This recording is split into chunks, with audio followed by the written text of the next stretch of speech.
मित्रांनो, ही कहाणी आहे एका अशा मुलाची जो अभ्यासात ॲव्हरेज होता.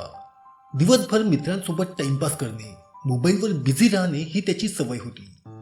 त्याच्या आईची तब्येत पण चांगली राहत नव्हती आणि घरातील परिस्थिती फार वाईट होती.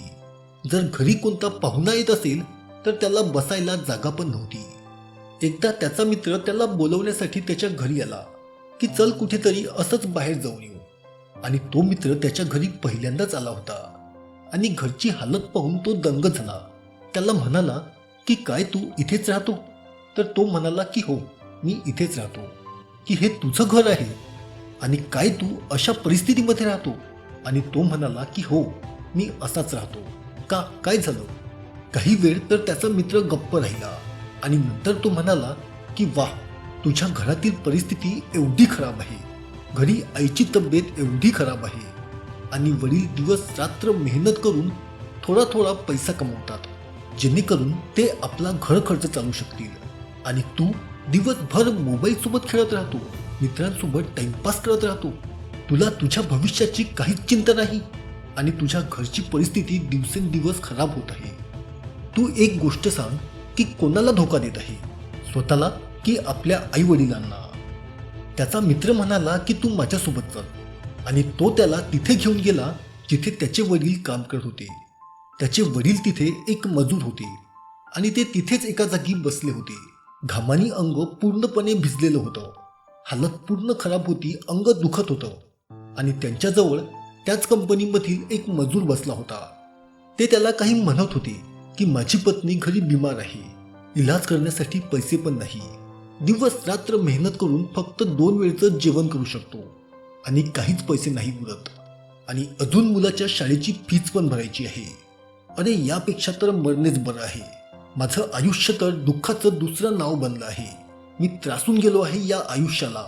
आता तर माझा मुलगाच माझ्यासाठी एक शेवटची उमेद आहे.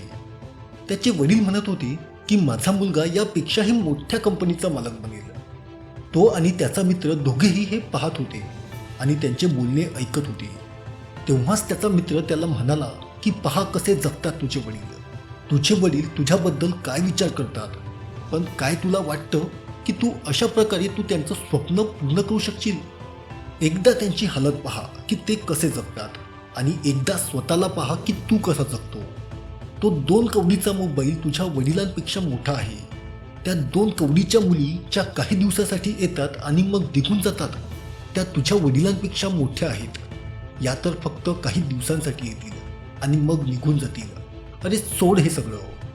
हे सगळं काही पाहून, सगळं काही ऐकून त्याचे रक्ताची आसू येऊ लागली आणि त्यांनी तेव्हाच निश्चय केला की माझे वडील ज्या फॅक्टरीमध्ये काम करतात, येणाऱ्या 5 वर्षाच्या आत मी यापेक्षाही मोठ्या कंपनीचा मालक बनून दाखवेल.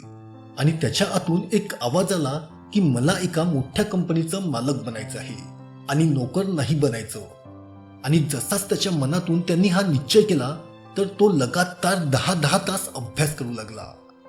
त्याच्या डोक्यात फक्त एकच लक्ष होतं की मला एका मोठ्या कंपनीचं मालक बनायचं आहे. त्यासाठी खूप शिकावं लागेल आणि मी शिकेल. कोणी मैकलाल असा नाही की जो मला थांबवू शकेल. आणि त्यांनी अभ्यास करून पूर्ण राज्यात टॉप करून दाखवलं. सगळ्यांचे डोळे उघडेच राहिले. सगळे लोक दंग झाले की हे कसं झालं, की हाऊ इज दिस पॉसिबल. जेव्हा त्याचा इंटरव्ह्यू झाला आणि त्याला विचारलं गेलं की हे कसं झालं, तेव्हा तो म्हणाला की मला आयुष्याकडून काही नको. मला तर फक्त माझ्या वडिलांच्या स्वप्नांना पूर्ण करायचे आहे.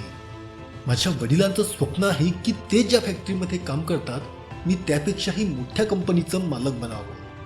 आणि या स्वप्नाला मनात ठेवूनच मी एवढा अभ्यास करू शकलो आणि राज्यात पहिला येऊ शकलो.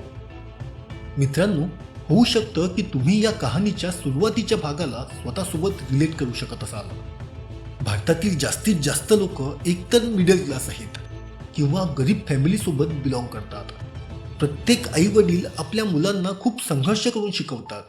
होऊ शकतं की तुमच्या घरची सुद्धा हीच परिस्थिती असेल. या कहाणीमध्ये त्या मुलांनी आपल्या परिस्थितीला ॲक्सेप्ट केलं आणि आपली परिस्थिती बदलून टाकली. पण काय तुम्ही रियालिटीला ॲक्सेप्ट करू शकता की तुम्ही काय करत आहात आणि तुम्हाला काय केलं पाहिजे? त्या मुलांनी तर एका मोठ्या कंपनीचं मालक पण होऊन दाखवलं. पण काय गॅरंटी आहे की तुम्ही आपल्या आई वडिलांच्या स्वप्नांना पूर्ण करून दाखवाल? काय गॅरंटी आहे की तुम्ही आपली परिस्थिती बदलू शकाल?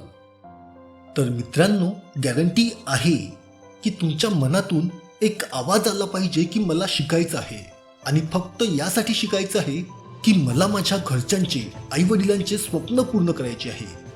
आणि ज्या दिवशी तुमच्या मनातून हा आवाज आला ना की मला शिकायचं आहे, आणि फक्त यासाठी शिकायचं आहे की मला एक मोठा माणूस बनवून दाखवायचा आहे, त्या दिवशीपासून हे नक्की आहे की तुम्ही तुमचं आयुष्य बदलून टाकाल, आपल्या आईवडिलांचे स्वप्न पूर्ण करून टाकाल.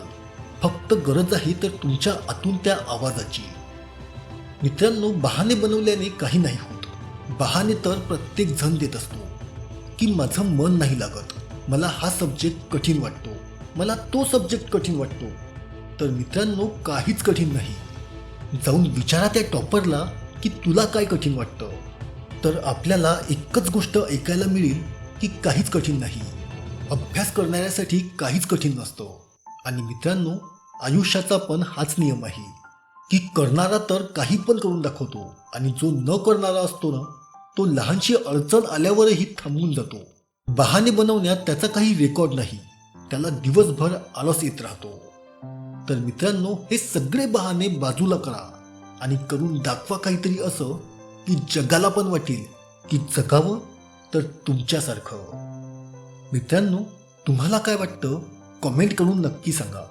आणि जर अजूनपर्यंत या चॅनलला सबस्क्राईब केलं नसेल तर प्लीज सबस्क्राईब करून टाका, आणि सोबतच्या बेल आयकॉनवर सुद्धा क्लिक करून टाका, ज्यामुळे तुम्हाला असेच व्हिडिओ इथे मिळत राहतील. तर धन्यवाद मित्रांनो. जय हिंद, वंदे मातरम.